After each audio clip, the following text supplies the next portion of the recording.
Bueno, entonces, en cuanto a Lorencita Villegas de Santos, como decía, nació en Santa Rosa de Cabal en 1899, murió en Nueva York en 1960, contrajo matrimonio con el que sería en un futuro el presidente de la República, Eduardo Santos Montejo, en 1917, hija de José Antonio Villegas y Carlota Restrepo. Ejerció como primera dama durante 1938, entre 1938 y 1942. Su hija Clarita murió a los 2 años y esto marcó un importante hecho pues, en su vida y en la de su esposo. Y desde ese momento se dedicó a trabajar por la niñez desamparada, constituyéndose como una de las pioneras en la labor social en el país. Se preocupó por proteger a los niños, fundando centros de salud donde recibían leche y drogas en forma totalmente gratuita y se instalaba en los barrios más pobres de la ciudad. También se interesó por el estudio de la tuberculosis, así como la adecuada atención de estos pacientes. Se dio cuenta que no había un lugar donde pudieran recibir el tratamiento que necesitaban y por lo tanto fundó centros epidemiológicos para exámenes pulmonares, importando 5 aparatos de rayos X. Auspició en conjunto con el Ministerio de Salud la vacunación con la BCG y fundó y organizó la Liga Antituberculosa Colombiana. En 1942 funda el Hospital Santa Clara, el que vemos en la imagen. Este nombre lo otorga en honor a su hija. Este hospital se centraba en los pacientes con tuberculosis. En calidad de primera dama, en 1941 inicia la construcción del hospital infantil que llevaría su nombre, que se llamaría Hospital Lorencita Villegas de Santos. Convocó en el Palacio de la Carrera a diferentes personalidades de la ciudad para que se fundara este hospital en pro de los niños. Bajo su dirección se puso en marcha esta institución, el cual en 1955 abre sus puertas y pues inicia la atención de los niños. Este hospital se consolidó como un centro de investigación pediátrica, pero por problemas económicos, en 1990 tuvo que cerrar sus puertas.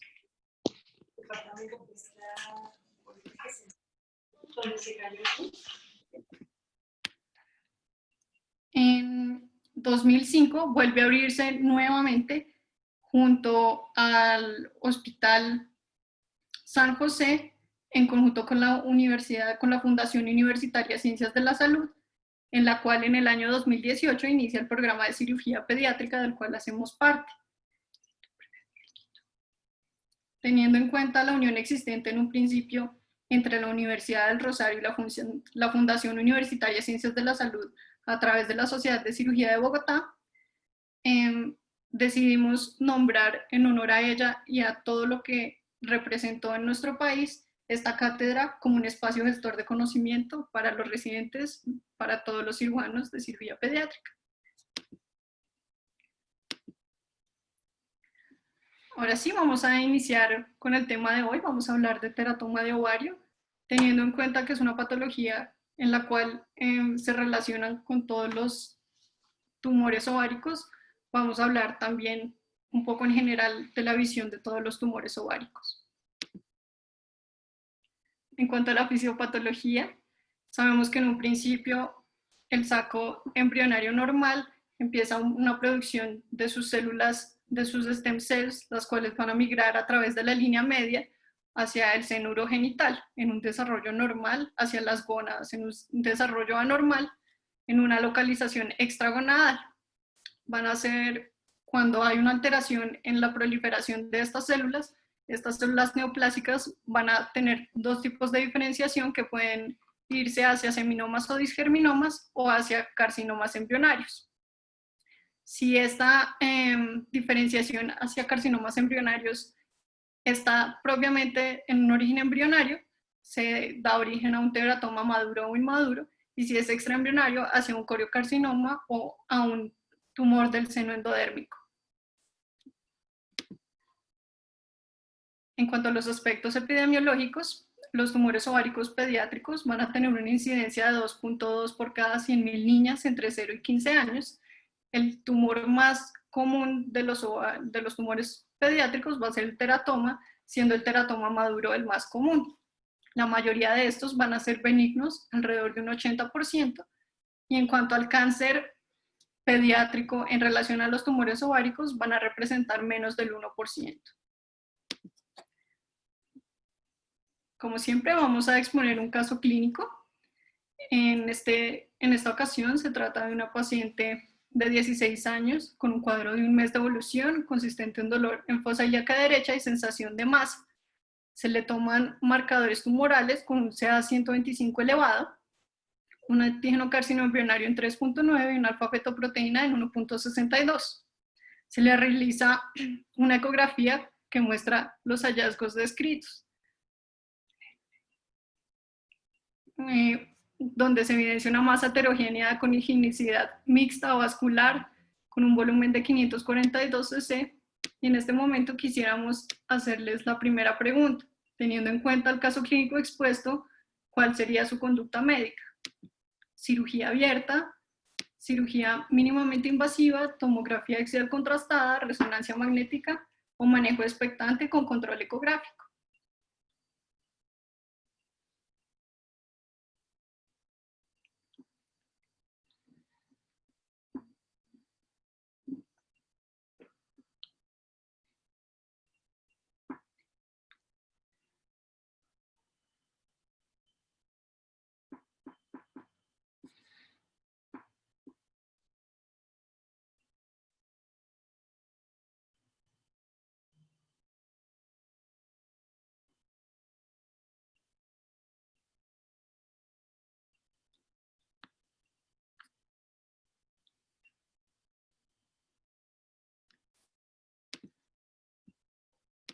Listo, en el resultado de la encuesta, el 46% votó por una tomografía axial contrastada y en segunda opción el 20% por cirugía mínimamente invasiva.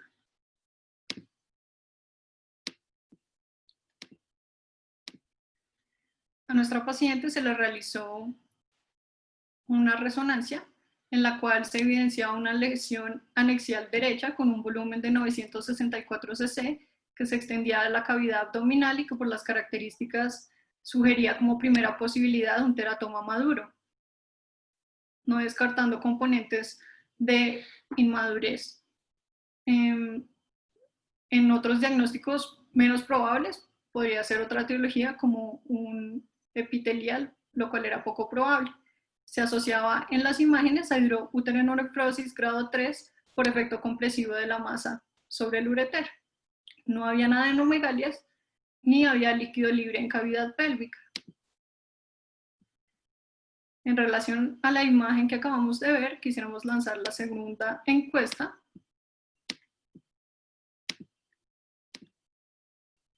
En cuanto a las imágenes, ¿cuál sería la conducta quirúrgica que ustedes tomarían? Una oforectomía unilateral derecha por laparotomía, una oforectomía unilateral derecha por laparoscopia, cirugía de preservación ovárica por laparotomía, quimioterapia no adyuvante o cirugía radical.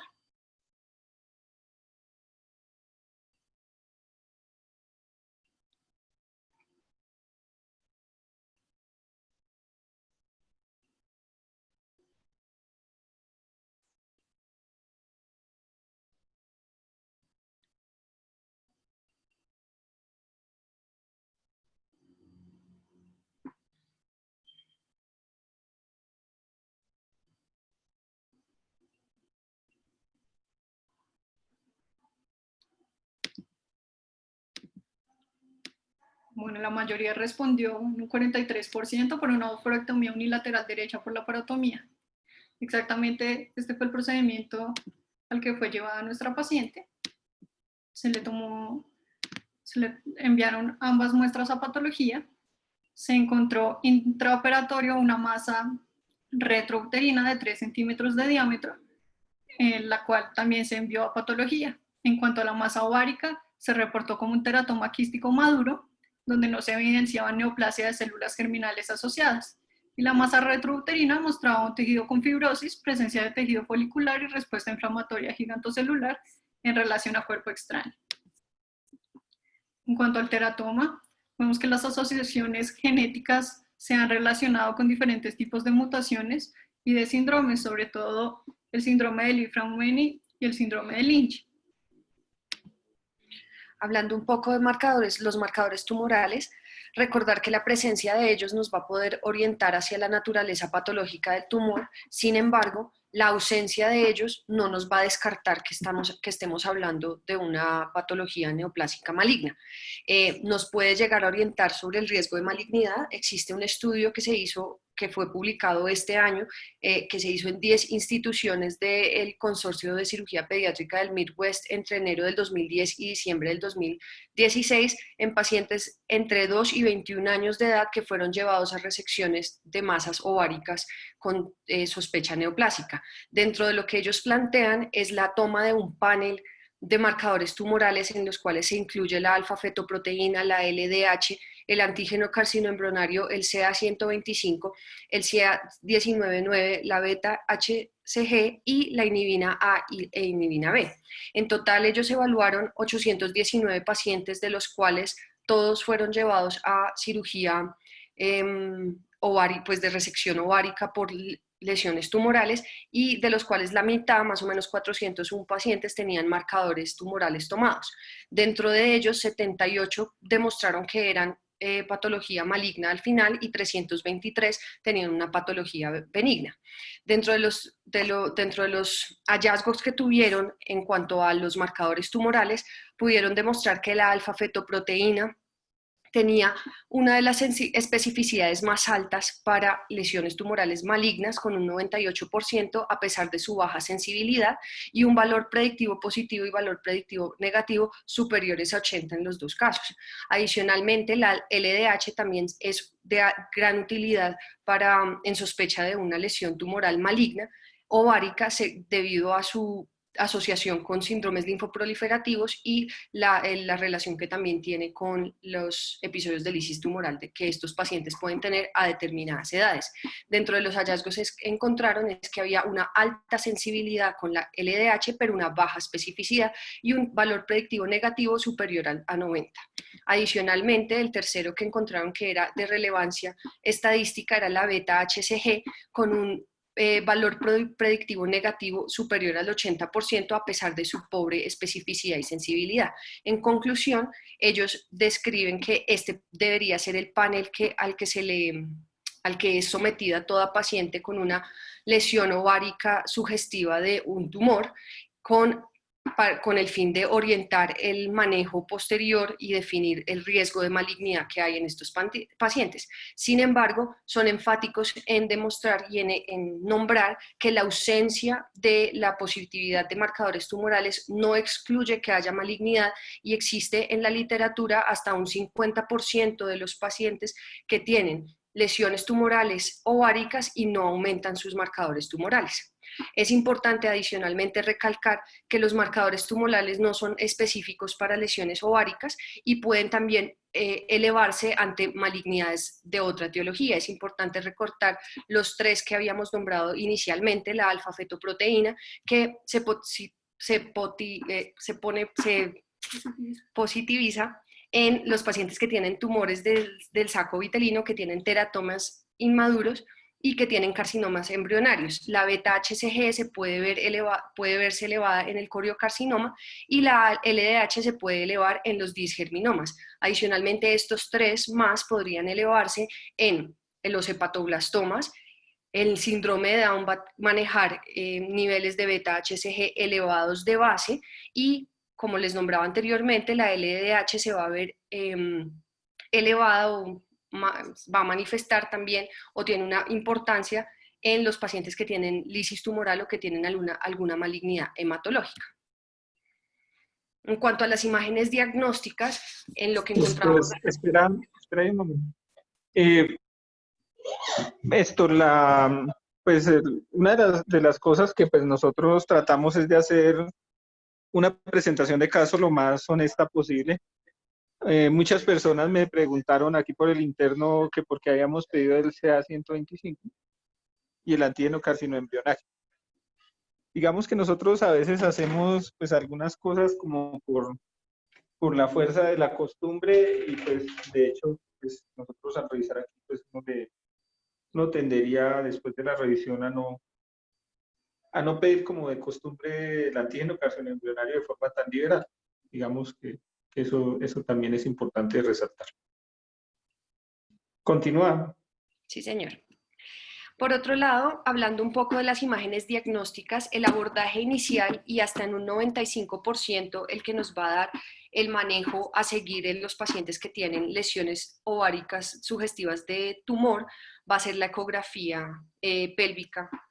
En estos pacientes pues es poco específica, pero permite dar una orientación inicial y dependiendo de la experticia del radiólogo en cuestión y qué tanto detalle nos dé esta ecografía, podría ser la única imagen necesaria para tomar una conducta quirúrgica a seguir con estos pacientes. Es importante recalcar que van a haber algunos hallazgos específicos que nos van a orientar hacia una lesión tumoral de etiología benigna versus una lesión tumoral de etiología maligna. Existe, dependiendo del tamaño, de la consistencia, de su capacidad de invasión, la presencia o no de ascitis y las calcificaciones, lo que nos va a dar esta orientación. En actualidad se habla de un tamaño tumoral mayor o menor a 8 centímetros, sin embargo hay literatura aún que habla de mayor o menor a 10 centímetros, siendo menor a 10 centímetros más sugestiva de una lesión benigna, que sea única, que sea unilateral, que sea más quística que sólida y que tenga un contenido homogéneo, que esté circunscrita y no invada tejidos adyacentes. Puede o no haber ascitis en lesiones tumorales benignas y a diferencia de estas, cuando estamos hablando de una lesión de más de 8 centímetros, que sea múltiple, puede ser bilateral, que sea sólida más que quística o con una ecogenicidad heterogénea, que tenga invasión hacia la periferia, ascitis o presencia de calcificaciones, ya podemos estar hablando de una lesión más probablemente maligna. Y esto nos puede ya dar, orientar hacia el manejo a seguir con estos pacientes.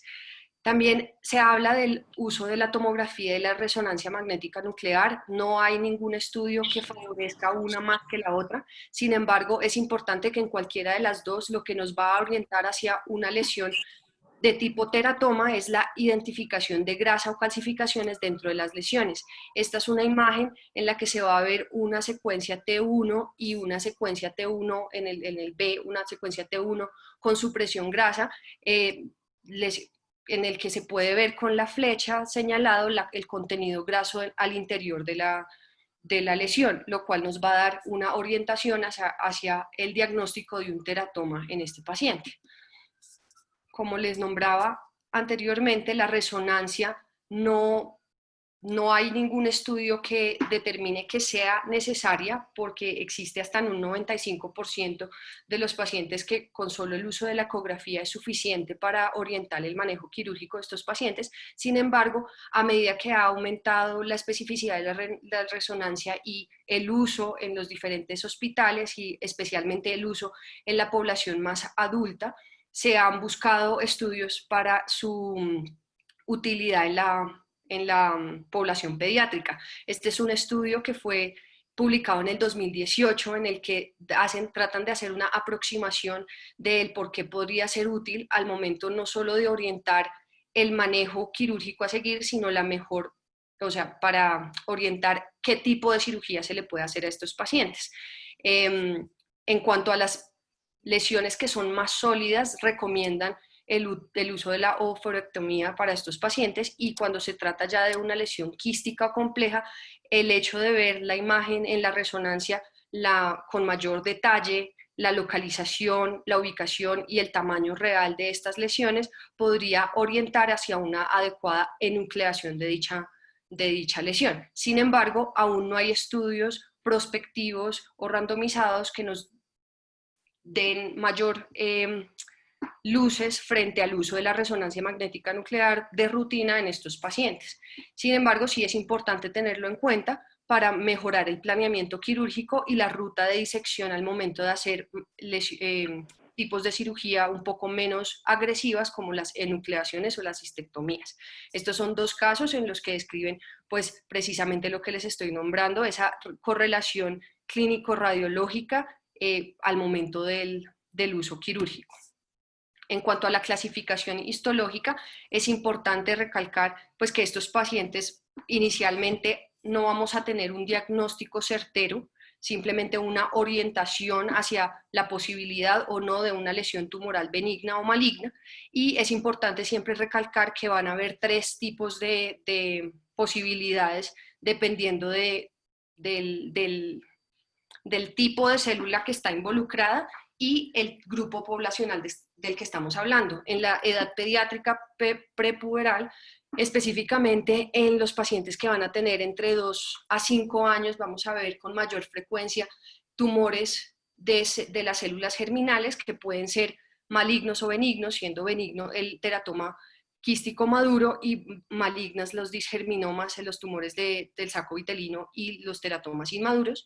Y ya cuando estamos hablando de las pacientes que están en edad postpuberal, hacemos un como recambio, una inversión de esta frecuencia de tipo patológico, haciendo más énfasis en los tumores de células epiteliales. Sin embargo, pues ante la experiencia de muchos, también se pueden ver estos tumores de células germinales en pacientes mucho mayores, entre los 15 y 16 años. Pero siempre recordar que van a estar estos tres tipos de líneas celulares que nos pueden dar la patología al momento de los tumores ováricos. En cuanto al planteamiento multidisciplinario, vamos a ver que en todos los pacientes se requiere hacer una estadificación antes del manejo quirúrgico. Si esa estadificación nos orienta a que hay una patología benigna, hay que evaluar si se puede hacer una cirugía más conservadora. Si ese estudio prequirúrgico es inconcluso o nos lleva a sospechar una patología maligna, se debe hacer el estudio oncológico completo y así poder orientar al paciente, siempre teniendo en cuenta un equipo multidisciplinario al momento de abordar este tipo de pacientes. Entonces, como vamos a ver, la estratificación prequirúrgica es un paso esencial para poder manejar este tipo de pacientes. Aún para hacer una estratificación prequirúrgica específica no existe alguna escala específica que nos diga si estamos hablando de una lesión maligna o benigna. Sin embargo, existen estos dos escalas o índices basados en los hallazgos imagenológicos específicamente de una ecografía que existen. Está el índice de DePriest y una modificación que fue el índice de Uleant, en el cual hablan de el volumen de la lesión, la consistencia de la misma, que sea quística o que sea más sólida, y la presencia o no de septos en su interior, específicamente la de DePriest. La de Uleant habla exclusivamente del volumen y de la consistencia tumoral o de la lesión de la cual estamos tratando. Es importante recalcar que mayor tamaño o mayor volumen de la lesión, mayor va a ser su probabilidad de malignidad. Esto asociado a un signo ecográfico llamado el signo de la luna creciente, que nos habla de la presencia de tejido ovárico normal en la periferia de la lesión que están describiendo en la ecografía, como lo podemos ver en las dos imágenes. Cuando hay ausencia de este signo de la luna creciente, va a aumentar, asociado a los índices previamente descritos, va a aumentar la sensibilidad y especificidad de la ecografía para una orientación diagnóstica inicial hacia una lesión tumoral maligna o benigna, alcanzando una especificidad del 97%, una sensibilidad hasta del 93%, con un valor predictivo positivo del 85.7% y un valor predictivo negativo del 98.9%. Es por esto que podemos hablar que con una ecografía bien hecha ya nos podríamos llenar de razones para tomar una conducta quirúrgica en estos pacientes. En cuanto a la estratificación prequirúrgica, lo primero que hay que determinar es el riesgo oncológico y establecer pues, el tratamiento quirúrgico adecuado. Se debe hacer un balance entre la preservación del potencial reproductivo del paciente y evaluar el verdadero riesgo de malignidad que tiene. Este es un estudio que se publicó en el Journal Pediatric Surgery del 2016 se realizó entre 1995 y 2012 en el Boston Children's Hospital, donde querían evaluar las pacientes que se intervenían por lesiones ováricas.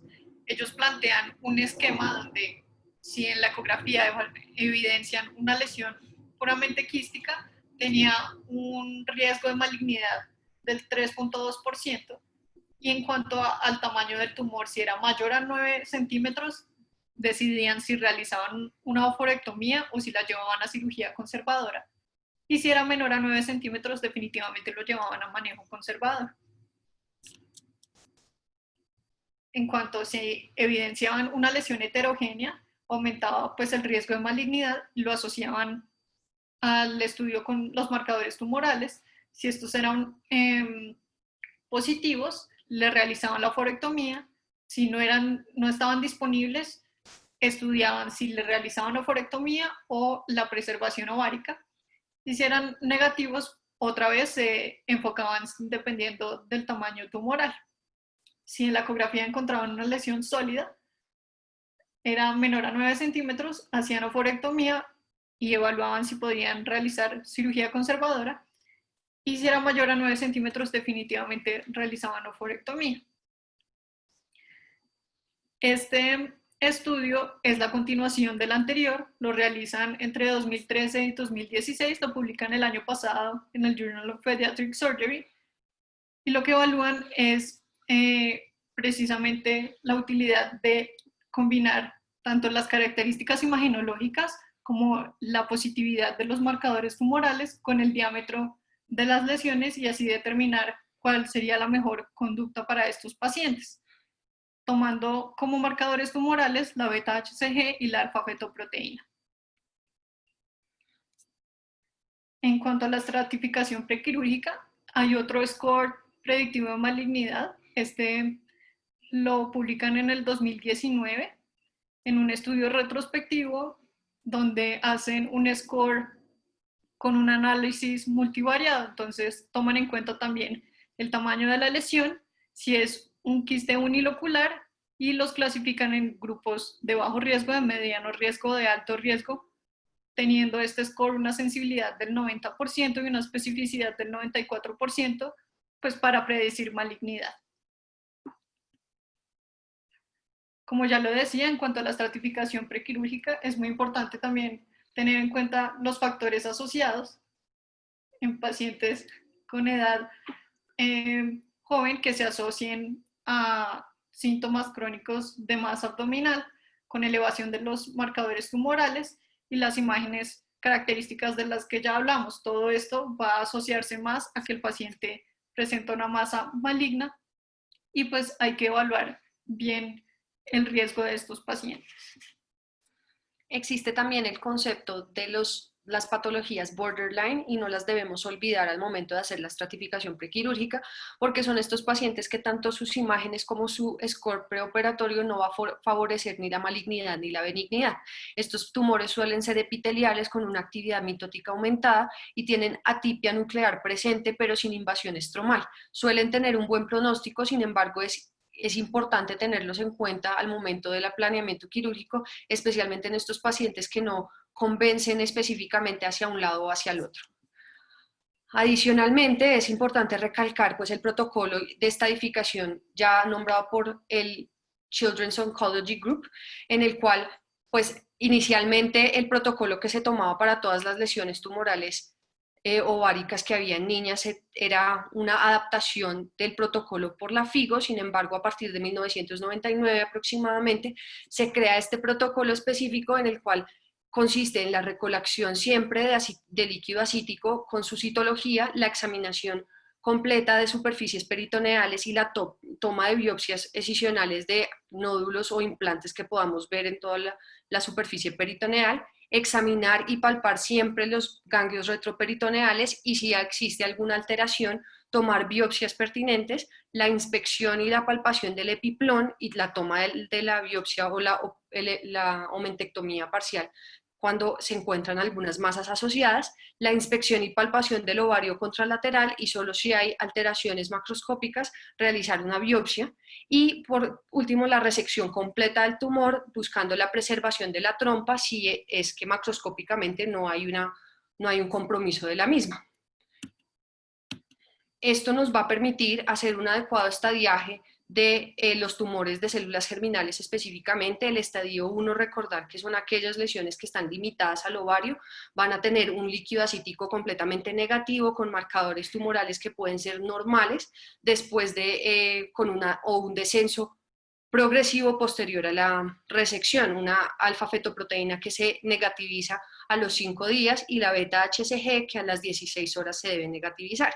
El estadio 2 va a ser aquel que va a tener microscópicamente residuo o ganglios positivos mayores a 2 centímetros, el líquido acítico puede ser negativo o positivo y los marcadores tumorales pueden ser negativos o positivos. El estadio 3 es aquel que tiene los ganglios linfáticos involucrados, algún tipo de invasión contigua, ya sea al epiplón, ya sea al intestino o a la vejiga, el líquido peritoneal va a ser positivo y los marcadores pueden ser positivos o negativos. Y hablamos de un estadio 4 cuando estamos ante un paciente con metástasis a distancia, incluyendo el hígado. Esto es importante al momento de hacer, independientemente del abordaje quirúrgico que se tome, se debe buscar siempre hacer la misma secuencia y la misma inspección completa con el fin de lograr una adecuada estadificación de estos pacientes y el manejo postoperatorio. En cuanto al tratamiento, si la sospecha es una masa benigna, se debe hacer cistectomía tratando de preservar la función ovárica. En los gráficos que podemos ver en la pantalla son de un estudio publicado el año pasado en el Journal of Pediatric Surgery, donde se evidencia que con el pasar del tiempo se ha ido manejando los pacientes en favor de la laparoscopia y ha descendido el manejo con laparotomía y también hacia la cistectomía, hacia una cirugía más conservadora frente a la salpingoferectomía o la oferectomía completa. Este es un estudio publicado en el 2018 de la American Pediatric Surgical Association, donde hacen una evaluación, una revisión sistemática de varios estudios buscando responder cuáles pacientes con masas aparentemente benignas son candidatos a manejo conservador, en cuáles escenarios se debe hacer estadificación y resección mayor de las lesiones y se asegura la preservación del ovario cuando se sospecha malignidad. Ellos proponen este esquema de tratamiento donde, teniendo una masa ovárica, se toma una imagen y si se ve un componente puramente quístico, se puede llevar a cirugía de preservación ovárica. Si se ven algunas composiciones sólidas en esta imagen, se toman tanto los marcadores tumorales como el diámetro de la lesión, como los índices, el ULAN que hablábamos antes, y se evaluaba si estaba presente o no el signo de la luna creciente. Si había sospecha de malignidad, se hacía una biopsia intraoperatoria, una biopsia por congelación, y según eso se podía definir si era benigna, llevar a una posible cistectomía o preservación o cirugía de preservación ovárica, y si era borderline o maligna, se debían hacer estudios de estadiaje y mirar qué conducta se iba a tomar. En cuanto a la cirugía de preservación de ovario, son muy enfáticos en decir que una ovarectomía unilateral se había relacionado con una menopausia precoz y con una falla ovárica prematura. Entonces, tratando de evitar que esto suceda en nuestros pacientes, se planteaban los siguientes hallazgos. En cuanto al tumor de células germinales, lo que ellos recomiendan es conservar el ovario contralateral y el útero, siempre y cuando se sigan las guías de manejo con quimioterapia y se le haga seguimiento clínico al paciente.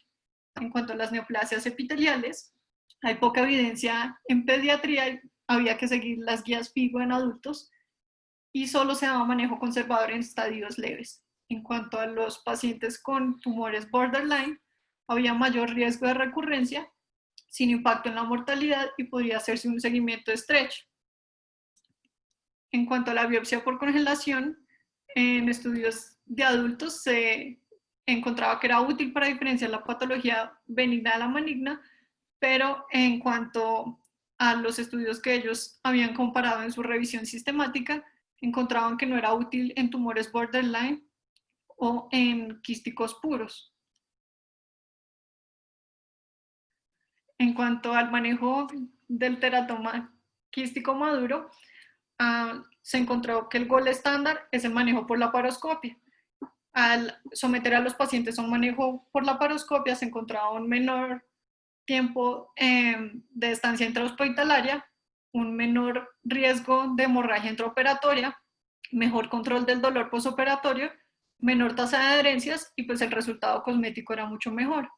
En cuanto al drenaje del quiste en la cavidad, siempre tratar de evitar que esto suceda porque se asocia con un riesgo de peritonitis química y siembras malignas. Se proponen diferentes opciones como la extracción con bolsa del quiste y en caso de que haya un drenaje del quiste en la cavidad, lavar con líquidos calientes para evitar pues, que hayan siembras. Hay diferentes técnicas para preservar el tejido de ovario, como son la hidrodisección combinada con la disección Roma o una incisión anterior al hilio para tener un plano de clivaje mejor. En cuanto al tamaño, no hay una recomendación estricta frente al manejo de las lesiones menores a 5 centímetros y pues eso depende ya tanto de la experticia del cirujano como del contexto clínico del paciente. En cuanto al teratoma inmaduro, es importante recordar que esto constituye el 3 hasta un 11.1% de todos los tumores ováricos y a mayor edad suelen estar asociados a mayor grado y mayor nivel de alfa-fetoproteína.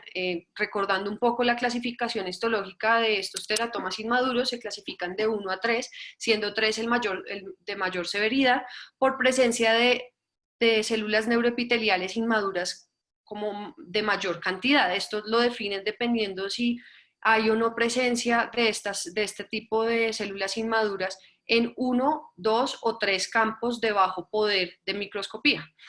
Es importante recordar que los tumores inmaduros, los teratomas inmaduros en los adultos siempre son considerados patologías malignas, sin embargo, en la edad pediátrica tiene una malignidad intermedia, siendo los de grado 1 y 2 considerados de poca malignidad en algunas series de casos y los grado 3 sí exclusivamente malignos.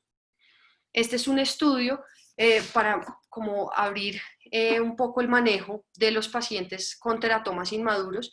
Existe pues el manejo completamente agresivo de la resección con oforectomía, sin embargo se han demostrado en algunas series de casos el manejo más conservador con cistectomía o enucleación específica de la masa dependiendo del tamaño de los mismos. Estos fueron 7 casos en los cuales pues tenían todos sospechas de teratoma inmadura y aún así fueron llevados a cirugía de preservación ovárica, recordando que la cirugía de preservación ovárica es aquella que va a dejar algún tipo de tejido ovárico, ya sea contralateral o ipsilateral, para conservar algo pues, de la acción ovárica. Recordar la diferencia con la cirugía preservadora de la fertilidad, en la cual lo que se busca preservar es la presencia o no del útero. Entonces, en cuanto a estos 7 pacientes, la gran mayoría fueron llevados al manejo pues, agresivo con oferectomía, sin embargo, hubo 2 casos con grado histopatológico grado 2, que se logró la enucleación tumoral con un seguimiento hasta 7 años sin recaída tumoral, abriendo con esto la posibilidad de manejo más conservador aún en teratomas inmaduros considerados, pues como ya lo sabemos, como una lesión maligna. Este es otro estudio que fue publicado en el 2017, es un estudio que se hizo en el hospital de Fudan de Shanghai, China, entre 1997 y 2015, tomando 51 pacientes, de los cuales 47 fueron con resección exclusiva del ovario. Se dividieron en 2 grupos con el fin de definir a largo plazo cuáles tenían alteraciones en su supervivencia y en su fertilidad, dependiendo de si eran llevados a oforectomía o a cirugía de preservación ovárica como cistectomía o enucleación. Dentro de los pacientes que fueron evaluados, el grupo 1, que fue aquel que se le hizo preservación ovárica, fue constituido por 14 pacientes, a diferencia del grupo 2, que fueron los que fueron llevados a oferectomía, que fueron 29 pacientes. Cabe recalcar que estadísticamente significativo había una diferencia en la presencia sérica de alfa-fetoproteína, siendo más alta en aquellos pacientes que fueron llevados a la oferectomía. También la presencia de citología positiva para líquido peritoneal en el grupo 2, la aumentectomía positiva para siembra del teratoma inmaduro y la presencia de ganglios linfáticos pélvicos que eran positivos para malignidad. Es importante en esto que en cuanto a la evaluación a largo plazo de fertilidad, los dos grupos no tuvieron ninguna alteración estadísticamente significativa frente a su fertilidad, todos tenían una menstruación normal de los dos grupos y adicionalmente hubo 5 y 6 personas en los diferentes grupos que ya eran madres. Las demás que no pues habían gestado hasta el momento no era por falta de posibilidad, sino porque en ese momento estaban tomando pastas anticonceptivas pues con un objetivo, pues no querían quedar embarazadas en ese momento. A lo que lleva esta conclusión es que la cistectomía sí es una opción segura para los teratomas inmaduros, pero en estadios tempranos, y esto no lo demuestra la presencia de líquido asítico, aumentectomía y ganglios pélvicos negativos, asociado también a una alfa-fetoproteína que era significativamente más disminuida frente a los pacientes del grupo 2 que fueron llevados a oferectomía. Entonces es importante esto pues como opción para tenerlo en el arsenal de opciones que tenemos para los pacientes con teratomas inmaduros. En cuanto a las alternativas, este es un estudio que fue publicado este año por el Journal of Pediatric Surgery, mirando las opciones quirúrgicas que hay ante los pacientes que tienen una masa ovárica, recordando que la mitad, por lo menos la mitad de los pacientes llegan en un escenario de cirugía de urgencia, ya sea por una torsión ovárica. Lo que recomiendan es que se debe tener siempre en mente el balance de resección completa versus la preservación de la fertilidad, tratando de no quitar menos a los pacientes que requieren esa resección completa y no quitarle de más a estos pacientes que seguramente por su patología y habiendo estudiado más a profundidad el tipo de lesión que tenían, podrían haberse beneficiado de una cirugía preservadora de ovario.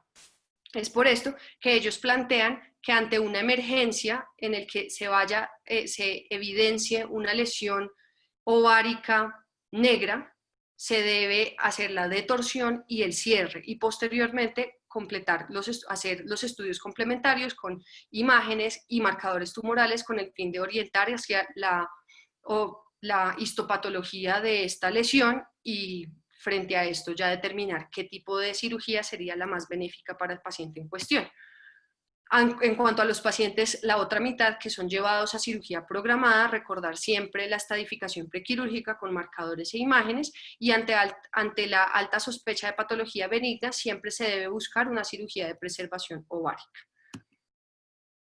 Este es otro estudio publicado también en el Journal of Pediatric Surgery, en el cual este fue publicado en el 2018, es un estudio retrospectivo y un metaanálisis con una revisión sistemática de la literatura durante 19 años, entre el 2000 y el 2017, buscaron en Medline, Cochrane y Google Scholar con el fin de darle una orientación a cuáles serían el mejor abordaje quirúrgico para estos pacientes. Ellos dividen su búsqueda en 3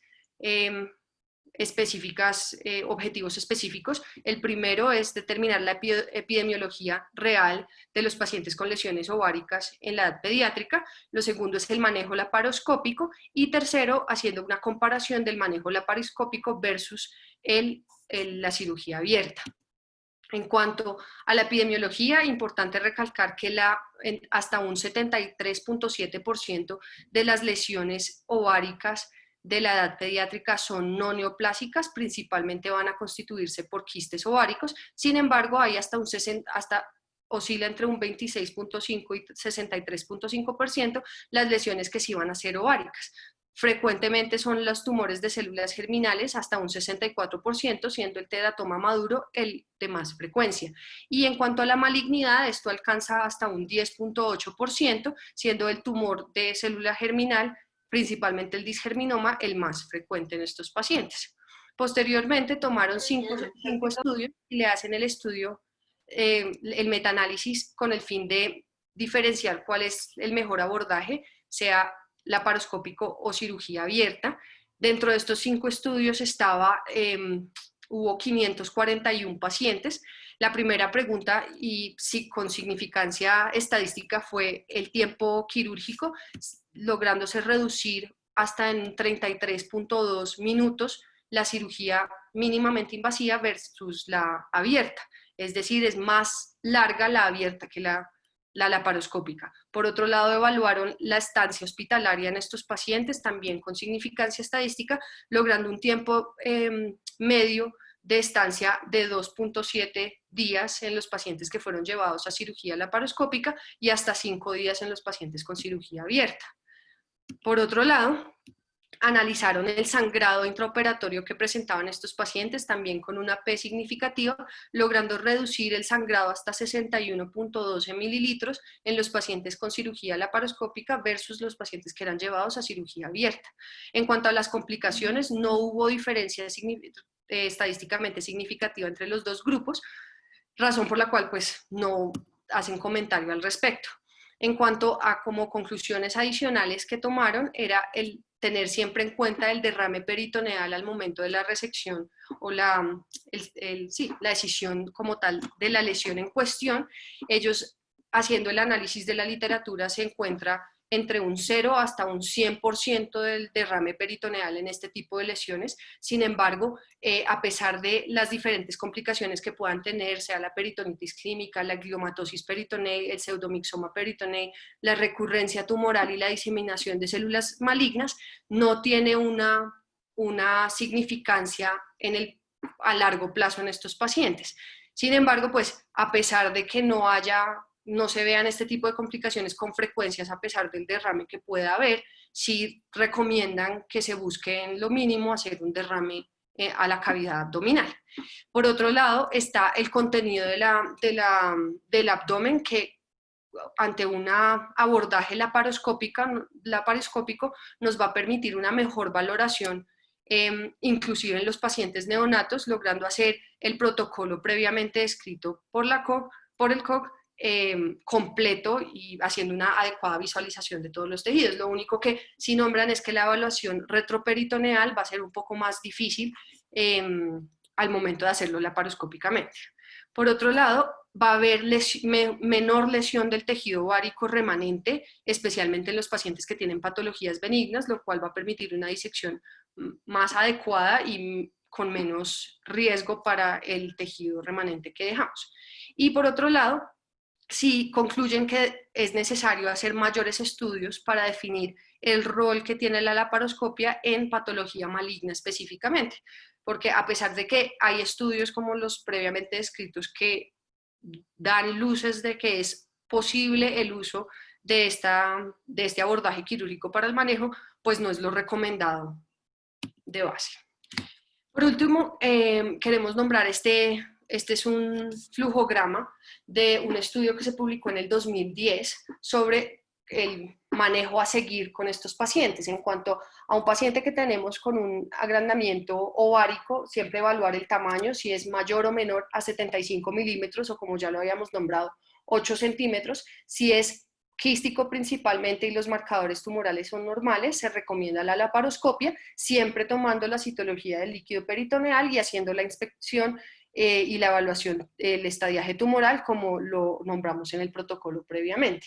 Si el líquido peritoneal es negativo y no hay adherencias adicionales o siembras adicionales peritoneales, es posible hacer la nucleación tumoral continuando por la laparoscopia. Sin embargo, ante un líquido peritoneal positivo con alguna siembra peritoneal o difícil plano de clivaje para la nucleación de dicha masa, se recomienda la conversión a la laparotomía. Adicionalmente, si se busca hacer una cirugía de preservación ovárica, recomiendan la biopsia por congelación como orientación para continuar con el plan de preservación ovárica o ante una patología maligna hacer la ovarectomía con su adecuado estadiaje. Ya en los pacientes que tienen masas ováricas mayores a 75 milímetros, que tienen una lesión sólida principalmente, o los marcadores tumorales, así sea únicamente uno, esté elevado, sí se recomienda de base hacer un abordaje por la laparotomía siguiendo el protocolo ya previamente descrito. En cuanto a la recurrencia y la enfermedad metacrónica, recordar que recurrencia se trata de cualquier tumor en el mismo ovario o del tejido anexial adyacente posterior a la resección primaria, y la enfermedad metacrónica es aquel tumor que ocurre en el ovario contralateral posterior a la cirugía primaria. Esto va a oscilar entre un 6 hasta un 30% en la población general. Este es un estudio en el que tomaron a los pacientes que se operaron en una institución, encontrando hasta 9 pacientes que tenían tumores sincrónicos. En ellos la gran mayoría fueron llevados a cirugías radicales con ovarectomía total. Sin embargo, hubo unos cuantos en los cuales se les hizo cirugía preservadora de ovario. Los pacientes que tenían enfermedad metacrónica suelen tener un tiempo de aparición entre los 6 y los 12 meses, principalmente, razón por la cual son muy enfáticos en el seguimiento de estos pacientes. Y ya al momento de la enfermedad metacrónica fueron manejados la gran mayoría con cirugía preservadora de ovario. Adicionalmente también hablan de la recurrencia, que tiene una aparición entre los 4 y 12 primeros meses de vida, razón por la cual también nuevamente enfatizan en la necesidad de un seguimiento estricto. Y esto pues todo concluye que se puede determinar que es un signo de mala praxis si se da una alta temprana a estos pacientes. Se debe hacer un seguimiento mínimo entre 6 a 12 meses con ecografía a todos estos pacientes, recordando que en este estudio en particular la recurrencia de la enfermedad metacrónica constituyó un 5.7%, sin embargo existen estudios como en Finlandia y Francia que alcanzan hasta un 23%. Entonces, como Esto, conclusión, para hacer una claridad, que no son los 6 a 12 primeros meses de vida, eso es importante porque pues, tratamos No, posoperatorio. pacientes pediátricos, sino es 6 a 12 meses post-resección. Sí, señor. Las conclusiones, Chari. A las conclusiones, en cada paciente se debe realizar una estadificación prequirúrgica para así poder determinar cuál va a ser la mejor conducta frente a estos pacientes. En cuanto a la cirugía de preservación de ovario, puede ser una herramienta útil en el manejo de los pacientes con teratoma maduro, pues siempre individualizando a los pacientes. En caso de que haya una masa de gran tamaño sospechosa de malignidad, se debería hacer un abordaje por la laparotomía y el estadiaje, como ya lo describimos. Y pues en los pacientes que tengan un teratoma inmaduro se debe individualizar el manejo de estos pacientes, siendo la cistectomía una opción en los pacientes que tengan un estadio 1, seguir siempre el protocolo COG y evitar el derrame peritoneal por las complicaciones que esto conlleva. Muchas gracias. Bueno, muchas gracias, Chari y María Lucía, por la revisión. Esta es una revisión bastante completa de lo que se hace en este momento en teratoma de ovario. Queríamos invitar especialmente a la parte clínica del manejo oncológico de estos pacientes, pues porque digamos que nosotros siempre como cirujanos pediátricos hemos intentado tener un poco más de manejo conservador en los pacientes con estos tumores de ovario, pero siempre existe el miedo a disminuir el porcentaje de curación cuando uno hace unas cirugías más conservadoras a este nivel. Están abiertos los micrófonos para la discusión. Quisiéramos oír la parte clínica, nos interesa mucho oírla, pero también quisiéramos oír a los cirujanos oncológicos pediátricos que nos acompañan el día de hoy para hacer la discusión académica. También quisiéramos pedir disculpas pues, por el hack que tuvimos. La filosofía que tenemos en este momento pues, con nuestra cátedra es que es una cátedra democrática. No discriminamos a nadie de ningún país, de ninguna escuela, y pues eso tiene unos riesgos implícitos que desgraciadamente pues alguna persona tome la charla pues en broma y haga este tipo de cosas. Rogamos pues nos disculpen por esto. De todas maneras pues tampoco dejaremos de hacer de nuestra cátedra una cátedra democrática pues para que todos podamos participar. El doctor William Murcia levanta la mano y quiere hacer una intervención. Le damos la palabra. Hola, buenas noches. Pues felicitarlos por la revisión, estuvo buena, muy completa. Y pues hacer énfasis en que quizás el manejo el enfoque que le dieron a la revisión estuvo buena porque estuvo destinada a sobre todo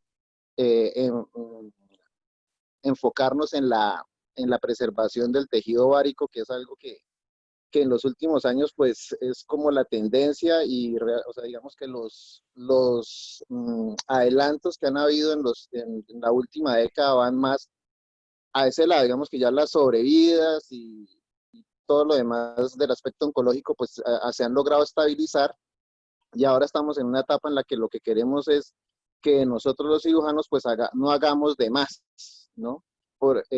No lo mostraron, pero hay unos artículos quizás de 2017 y 2018 que se hicieron en algunos hospitales de Estados Unidos en que lastimosamente y contrario a lo que se ha mostrado en otras áreas, los tumores de ovario en manos de los cirujanos pediatras tienen menores resultados o peores resultados en términos de preservación de ovario que cuando se comparan cuando a los niños los operan los ginecólogos. Entonces, y esto es porque los ginecólogos pues llevan mucho más tiempo, nos llevan una década más de experiencia en preservación de ovario. Ellos incluso ahorita hasta se meten a preservar hasta en tumores con una malignidad que ellos llaman borderline, ¿no? Entonces, pues es momento en que nosotros los cirujanos pediatras pues tomemos las banderas, ¿no es cierto? Dejemos de hacer de más y enfoquémonos pues en identificar aquellas masas que son susceptibles de hacerles preservación, ¿no es cierto? De nuclear las lesiones y dejarle parte del tejido ovárico pues para optimizarles el futuro a estas niñas, ¿no es cierto? Y eso también implica el no hacer de más, por ejemplo, en lo que mostraron de cómo ya las rutinas de ovario extensas que se usaban, pues ya no se usan y uno resulta que se aprende en memoria unas cosas que fueron las que aprendimos de la FIGO y pues vemos como ya los criterios de rutina del COC son más limitados, son más tranquilos, ¿no es cierto? Y es a los que los tenemos que ceñir. Pues era lo que tenía que decir. Gracias. Bueno, muchísimas gracias, William. Pues digamos que muy en consonancia con la charla de las residentes y pues también pues en el mismo sentido de la preservación ovárica como el nuevo objetivo que tiene pues estos tumores. El doctor Galo Veintemilla quisiera hacer una intervención, profe. Sí, por supuesto que sí. Bueno, lo primero es felicitaciones, agradecer por la invitación a participar en estas charlas que me parecen absolutamente necesarias y muy formadoras para todos y que se pueda hacer en forma internacional, pues magnífico. Tercero, felicitarlos por darle el nombre para recordar per sécula a Lorencita Villegas, gran promotora de la salud de los niños en este país. Y pues felicitarlos por la charla porque realmente es muy completa, muy buena y totalmente de acuerdo con lo que dice el doctor Murcia en el sentido de que tenemos que cambiar hacia esa posibilidad de preservar el ovario y ser menos radicales y menos afanados en el momento de tomar las decisiones. En nuestro país seguimos teniendo varios problemas, varios inconvenientes para aplicar todos estos adelantos que hay en otros países. Y en eso me gustaría pues enfocarme un poco. Lo primero es que todavía nos llegan muchas niñas con tumores de ovario de zonas muy apartadas y en las cuales el seguimiento es casi imposible. Realmente cuando uno sabe de dónde vienen, pues en estos casos a uno le gustaría ser un poquito más conservador, pero a veces toca ser un poco más radical y mandar a su sitio de origen a una paciente con un problema resuelto. Entonces no quiero que se quiten de la mente porque aunque nuestro sistema de salud está evolucionando y está mejorando, tener en cuenta ese contexto social, económico y cultural que todavía tenemos en nuestro país. En segundo lugar, pues tener en cuenta que la parte económica también influye muchísimo y que no tenemos todos los medios en todos los hospitales y que los cirujanos pediatras que están en formación no todos van a trabajar en hospitales de tercer nivel o más avanzados, sino que en general estamos trabajando en hospitales generales y que vale la pena tener en cuenta que no tenemos todos los medios. Entonces, por ejemplo, con respecto a los marcadores, me gustaría pues que en términos generales a lo mínimo que podemos tener acceso es a esos tres básicos que son la alfa-fetoproteína, la beta-HCG, y yo estoy de acuerdo que para descartar una malignidad entre un CA125 y una LDH, prefiero tener la LDH, porque nos permite descartar, por ejemplo, la malignidad de los linfomas en los ovarios, que tampoco es que son muy frecuentes, pero se pueden dar y llevarnos a errores. Entonces, ante una LDH muy elevada, nos debe hacer sospechar malignidad y si puede haber un linfoma, hacer una biopsia y no una resección completa. Con respecto a las inhibinas, por ejemplo, no contamos con ellas en todas partes, lo mismo que el CA125, y creo que en este caso, ciñéndome al caso de ustedes que le pidieron el carcinoma embrionario, pues yo tampoco lo voy a solicitar. No olvidar la historia clínica.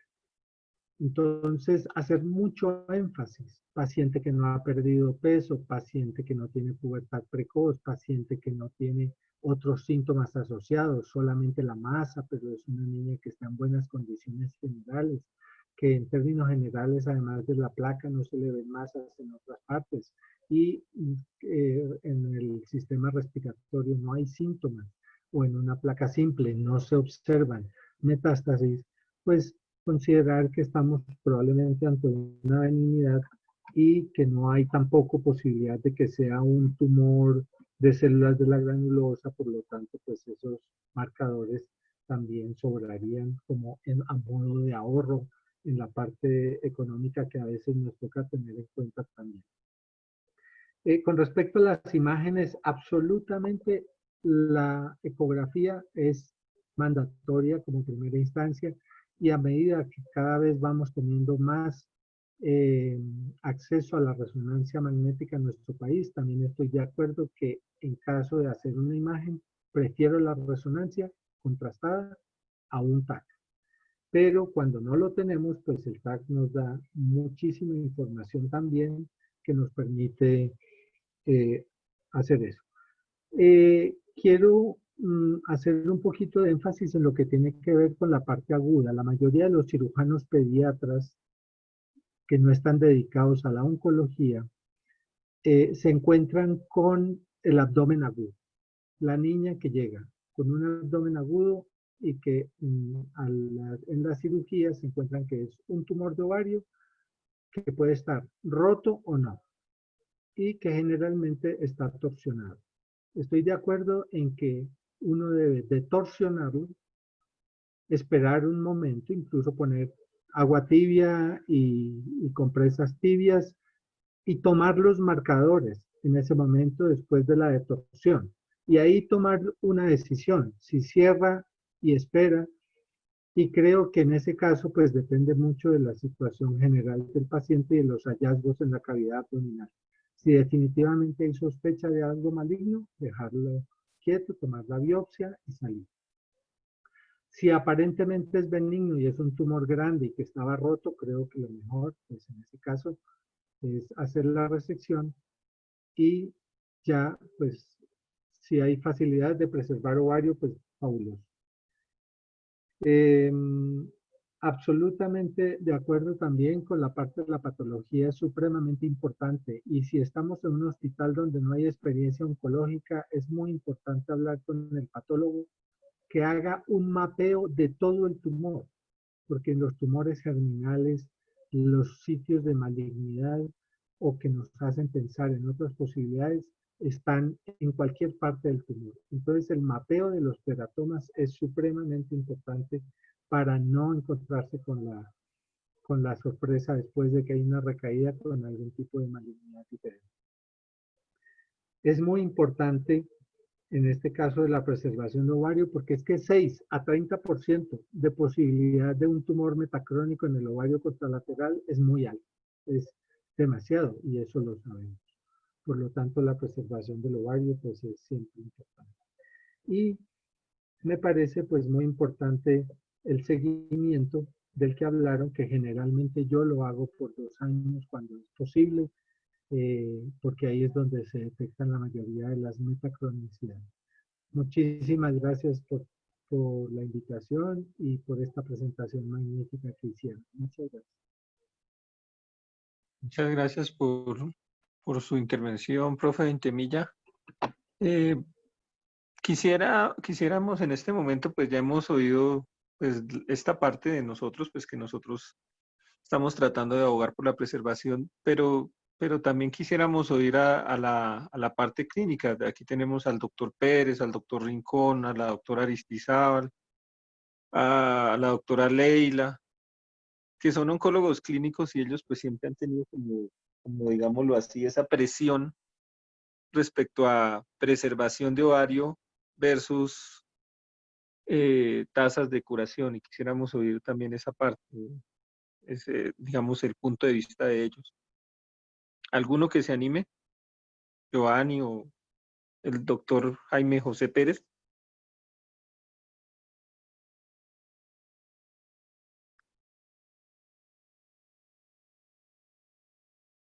Hola, todos, ninguno.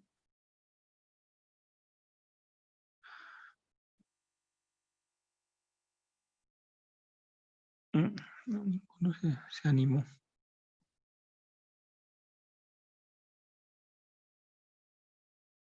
Bueno, ¿alguien más quisiera hacer alguna anotación respecto al tema? Hay varias preguntas que quisiera dejar a ver si... Buenas noches. Buenas noches. Hola, buenas noches. Que habla la doctora Natalia González, oncóloga pediatra. Hola, doctora. Quería felicitarlos a todos por esta presentación. Pues abarcaron lo esencial de este tema en cuanto a los tumores de ovario. En cuanto a la parte clínica, pues la sobrevida en tumores o en teratoma inmaduros, teratoma maduros, tumores sello endodérmicos y los carcinoma embrionarios, ellos tienen una sobrevida alta. Dentro de todos los pacientes oncológicos, los tumores, los germinomas, terminan con una sobrevida por encima del 80%, y sobre todo en aquellos teratomas inmaduros, el éxito es la parte quirúrgica. Como dice el doctor Galo, para tener en cuenta la preservación del ovario, hay que ser muy cuidadoso con eso, porque la sobrevida de ellos va a estar en su abordaje quirúrgico. Tener mucho cuidado también con el que es el derrame peritoneal de estos tumores, porque la sobrevida también cae significativamente. Un paciente con un teratoma inmaduro, que puede tener una sobrevida del 90%, al tener ruptura de este tipo de tumor en cavidad, puede llevarle a una sobrevida alrededor del 60%, incluso menor. Entonces sí hay que ser cuidadoso con la preservación de ovarios. Se debe intentar en lo máximo, sabiendo que es la secuela más limitada a la que nosotros nos enfrentamos, pero lo primero que hay que tener en cuenta es la sobrevida de este paciente. Había una pregunta dentro del chat en cuanto a lo de torsión de ovario, me pareció interesante. Ellos hacen cuidado, fijación del ovario concomitante, como intentando evitar alguna complicación diferente a lo de su tumor, y eso también nos ayuda a preservar más lo que es la fertilidad de estos pacientes. No sé qué nos dirían los cirujanos en este caso cuando hay una torsión de ovario, qué condiciones se tienen en cuenta para cuidar el ovario contralateral y cuidar lo que es la parte de la fertilización de estos pacientes. ¿Alguien quisiera hablar acerca de la fijación profiláctica ovárica contralateral en torsión de ovario? ¿Alguien tiene alguna experiencia respecto a esto? ¿Quisiera hacer alguna acotación?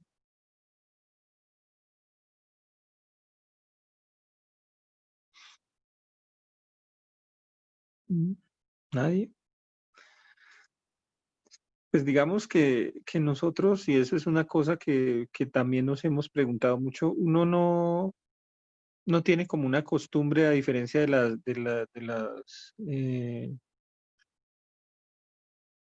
las testículos, uno no tiene como una rutina de fijar los ovarios que tiene por algún motivo que sacar por torsión. Es algo que nosotros no hacemos de rutina realmente. Entonces, pues eso es muy cierto. También es cierto que no se hace como una educación, como si lo hace uno con la torsión testicular acerca del dolor por torsión de ovario. Y generalmente estas torsiones de ovario llegan en estadios bastante avanzados, insalvables. Realmente, pues, tanto en la clínica infantil de Colsubsidio como en el hospital de San José no hacemos de forma rutinaria fijación de ovario contralateral. El doctor Carlos Blanco quisiera dar una opinión a este respecto. Le cedemos la palabra.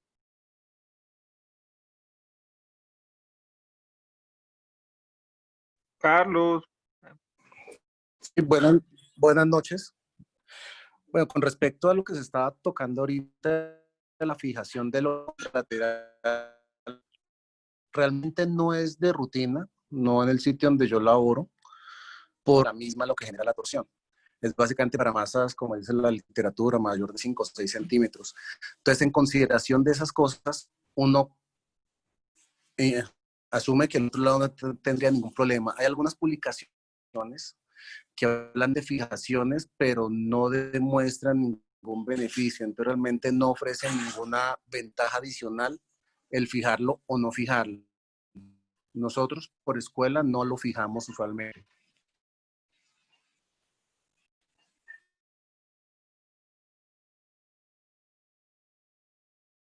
Eh, hay una pregunta también que creo que si se encuentra presente aún el doctor Carlos Melo pudiera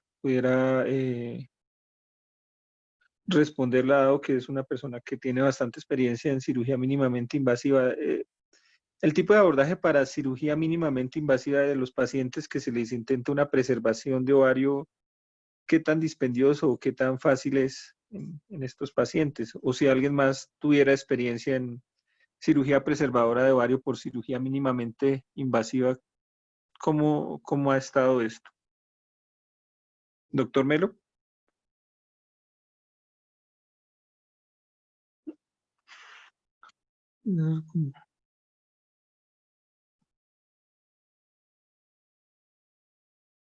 ¿Alguien más dentro del panel ha intentado? William. Sí, lo hemos hecho algunas veces y realmente pues para los teratomas, para los quistecitos dermoides y esto, pues realmente no tienen mayor problema, no hay mucha dificultad técnica. E incluso se puede hacer sin necesidad de muchas de fuentes de energía muy sofisticadas y les va muy bien. Hay que tener cuidado en la disección para que no se rompan. Hay quienes describen que se deja una bolsa ahí en la pelvis como para proteger de alguna forma en el caso de que haya una ruptura, pero en general para estos tumorcitos así de estilo teratomas y quistes dermoides no generan mayor problema. No lo he intentado en otros escenarios, la verdad. Muchísimas gracias, William. Pues la verdad, nosotros las veces que lo he intentado y me ha ido bien en, en cirugía abierta. O sea, nunca lo he intentado por la paroscopia, tengo que confesarlo. Y pues a la fecha esos pacientes al seguimiento van bien. Tuve una niña que se le hizo la cirugía conservadora de ovario y el tumor pues se nucleó. Posteriormente se cerró pues el ovario, hicimos como un cierre del ovario y entonces empezó digamos como un trajín con el hallazgo ecográfico de ese ovario y era pues que se veía pues nuevamente como una lesión ahí, pero no, pero sin calcificaciones ni nada más. Finalmente pues en ires, venires, ires, devenires, ires, venires, esa niña terminó con un cuadro de dolor y yendo a la paroscopia y se terminó sacando ese ovario con la tristeza pues que no se le encontró nada en ese ovario. Entonces pues eso digamos que siempre nos perseguirá ahí ese caso. En los otros dos casos que se hizo cirugía conservadora, pues al seguimiento han ido bastante bien. Carlos Blanco de nuevo está levantando la mano, quisiera volver a participar. Carlos. No, se me fue, qué pena. Ah, bueno. ¿Alguien más quisiera agregar alguna otra cosa? ¿Quisieran hacer alguna pregunta o participar de alguna manera? ¿Alguien en el panel? Bueno. Buenas noches, Juan. Hola, Juan Pablo. Bien, gracias. Pues primero felicitarlas, pues una muy buena revisión. Con respecto a la cirugía mente invasiva, lo hemos hecho, como dice William, en quistes de ovario y sobre todo en tumores complejos con marcadores negativos. Lo hemos hecho intracorpóreo completamente y lo hemos hecho también video asistido, sacando el ovario por una pequeña incisión de fan steel y trabajándolo afuera. También hemos hecho con bolsa a la pared, succionando quistes muy grandes y haciendo pues la cirugía mínimamente invasiva. Una cosa que es muy importante y que está dentro de algunos de los algoritmos que me parece a mí muy importante es el tumor de ovario que tiene marcadores positivos o que es un tumor complejo. Debe presentarse en una junta multidisciplinaria de cirujanos con el objetivo primero de definir la vía de abordaje, o sea, pienso que debe ser una decisión consensuada y eso está en algunos algoritmos de los artículos que revisaron las doctoras para tomar una decisión consensuada, lo cual es muy importante, definiendo la vía de abordaje que se va a utilizar y la vía de abordaje que se va a utilizar y qué tipo de cirugía se le va a hacer a la paciente, porque recordemos que hay tumores complejos que pueden tener marcadores negativos o quistes con algunos marcadores positivos o marcadores ligeramente elevados, como es de recargar el CA125, es un marcador que nos pone a veces en problemas, porque el CA125 es un marcador supremamente variable con respecto a las condiciones de la mujer durante todo su periodo menstrual.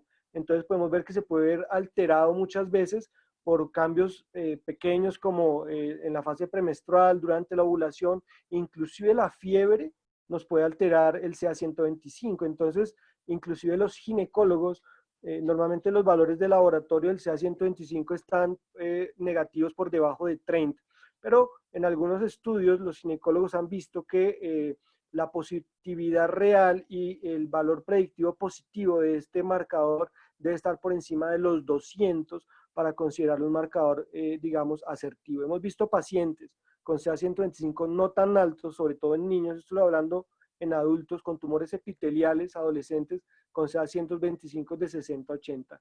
Entonces, por eso es muy importante que teniendo en cuenta tanto los marcadores como la configuración imagenológica del tumor, se debe hacer una junta para definir la vía de abordaje que se va a utilizar y el tipo de cirugía a realizar, dejándolo consignado en el expediente clínico para tomar pues una decisión, yo pienso que acertada. Entonces me parece que la junta multidisciplinaria es muy importante una vez tengamos estos marcadores en pacientes programados para cirugía. Bueno, muchísimas gracias, Juan Pablo. Entonces, ¿alguien más quisiera hacer alguna otra intervención? Bueno, quisiéramos agradecer muchísimo el acompañamiento en estas charlas.